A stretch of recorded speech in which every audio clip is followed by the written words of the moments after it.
السلام علیکم ورحمۃ اللہ وبرکاتہ۔ وہ گناہ کہ جو بغیر توبہ کیے اور اس کا بدلہ دیے پورے معاف نہیں ہوتے، ان میں سے ایک گناہ کسی کا مال چھین لینا، کسی کا مال دبا لینا۔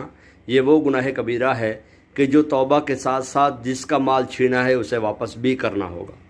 اور دوسرا گناہ وہ ہے جو رشوت لینا ہے۔ یہ رشوت لینا بھی گناہ کبیرہ ہے اور یہ معاف نہیں ہوتا، اور اس مال کو کھانے والے پر لازم ہے کہ جس سے مال لوٹا ہے اس کا مال اسے واپس بھی کرے اور توبہ بھی کرے، کیونکہ یہ دو گناہ ایسے ہیں کہ جن کا عوض دینا بھی لازمی ہے اور ان کی وجہ سے توبہ کرنا بھی لازمی ہے اور آئندہ نہ لینے کا پکا ارادہ ہونا بھی لازمی ہے۔ مزید اس طرح کی معلوماتی ویڈیوز کے لیے سبسکرائب کرنا بھی لازمی ہے۔ تو برائے کرم سبسکرائب کیجئے